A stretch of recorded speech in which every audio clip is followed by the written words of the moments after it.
नमस्कार दोस्तों, एक बार फिर से स्वागत है आप सभी का हमारे YouTube चैनल पर। दोस्तों, हम सब जानते हैं कि रामायण काल में भगवान श्री राम को 14 वर्ष का वनवास तय हुआ था। उनकी पत्नी सीता ने सहज ही वनवास जाने के लिए स्वीकार कर लिया था, परंतु बचपन से ही बड़े भाई की सेवा में रहने वाले लक्ष्मण भला अपने बड़े भाई श्री राम से दूर कैसे रह सकते थे। लक्ष्मण ने माता सीता से तो आज्ञा ले ली और उसके बाद वह अपनी पत्नी की कक्ष की ओर जा रहे थे, परंतु मन में यह संकोच कर रहे थे कि माता से तो आशीर्वाद ले लिया, परंतु पत्नी से क्या कहूँगा, मैं उसे कैसे समझाऊंगा, उससे मैं क्या कहूँगा। यदि बिना बताए जाऊंगा तो वह रो रो के प्राण त्याग देगी, और यदि बताया तो वह जाने के लिए जिद करेगी और कहेगी कि माता सीता तो अपने पति के साथ जा रही हैं, तो मैं क्यों नहीं जा सकती। यही सोचकर लक्ष्मण जी उनकी कक्ष की ओर पहुंचे तो उन्होंने देखा कि उर्मिला आरती की थाली लेकर उनका इंतजार कर रही हैं। जब लक्ष्मण अपनी पत्नी के पास पहुंचे तो उर्मिला ने उनसे कहा कि अपने बड़े भाई की सेवा ही करना सबसे बड़ा धर्म होता है। आपकी सेवा में कोई बाधा ना है, इसलिए मैं आपके साथ जाने के लिए भी जिद नहीं करूंगी। लक्ष्मण जी को कहने में संकोच हो रहा था, परंतु उससे पहले देवी उर्मिला ने उनका संकोच दूर कर दिया। वास्तव में यही पत्नी का धर्म है। यदि पति को कोई संकोच हो और उससे पहले उसके मन की बात को जानकर उसके संकोच को बाहर निकाल दे, वही पत्नी का सच्चा धर्म होता है। अपनी पत्नी की इतनी प्रेम देखकर लक्ष्मण जी की आंखें भर आईं और लक्ष्मण जी ने उन्हें गले लगा लिया। इसी के साथ वहां पर उर्मिला जी ने एक दीपक जलाया और विनती की कि मेरे नाथों की सांस तब तक चलेगी जब तक इस दीपक की लो चलेगी। लक्ष्मण जी वहां से चले गए, परंतु 14 वर्ष तक उर्मिला एक तपस्वी की भांति कठोर तप कर रही थी और कठोरता से सह रही थी। वनवास के समय लक्ष्मण जी हमेशा अपने बड़े भाई राम और सीता की सेवा में लगे रहे।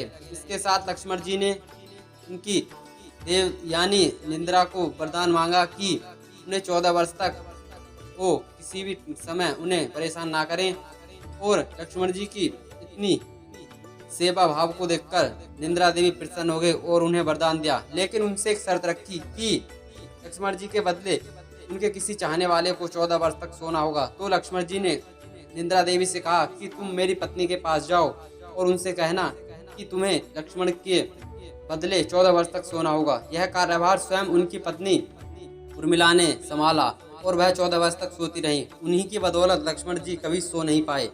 उर्मिला ने जहाँ एक तरफ दीपक की लो को जलाए रखा तो दूसरी तरफ वह गहरी नींद में भी सोती रही। लक्ष्मण जी और मेघनाथ का युद्ध हुआ, तब उस समय लक्ष्मण जी मूर्छित हो गए, जिस वजह से उर्मिला राज्य भवन में जाग गई।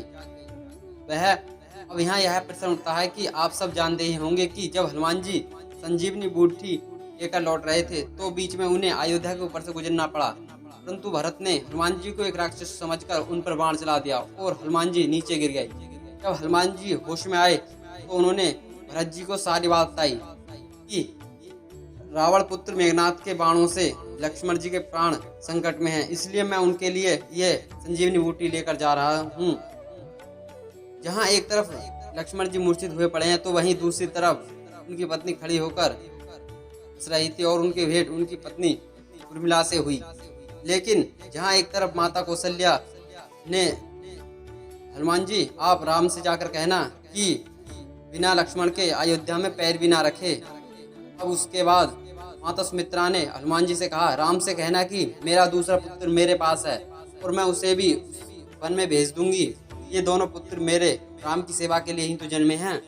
माताओं का ऐसा प्यार देखकर हनुमान जी की आंखें भर आईं, परंतु अब उर्मिला जी की ओर देखा और सोचने लगे कि आखिर यह इतनी शांत और प्रसन्न क्यों हैं। क्या इनके पति के प्राण संकट में हैं? क्या इन्हीं के पति के प्राणों की कोई चिंता नहीं है? जब उर्मिला ने यह सुना तो कि उनके पति के प्राण संकट में है तो वह खड़ी होकर हंसने लगी। तब हनुमान जी ने पूछा कि आपको प्रशंसा का कारण क्या? आपके पति के प्राण तो संकट में हैं और आप दूर खड़ी होकर हंस रही हैं। तब हनुमान जी ने पूछा कि आपकी प्रशंसा का कारण क्या है? आपके पति के प्राण संकट में हैं और सूर्य उदय के साथ ही सूर्य कुल का दीपक भी बुझ जाएगा। इस पर उर्मिला जी ने हनुमान जी से कहा कि मैं किस बात की चिंता करूं, मेरे पति के प्राण कभी संकट में हो ही नहीं सकते, और वह हंसते हंसते वहां से चली गई। इसके बाद हनुमान जी स्वयं संजीवनी बूटी का पर्वत लेकर वापस लंका पहुंचे। जब हनुमान जी के प्राण वापस आए उसके बाद देवी उर्मिला भी राजभवन में जाकर सो गईं, क्योंकि यही वरदान था जो कार्य कर रहा था। रावण के वध के बाद जब श्री राम और हनुमान जी और लक्ष्मण जी अयोध्या वापस लौटे, तब उन्होंने अयोध्या पर कई वर्षों तक राज किया।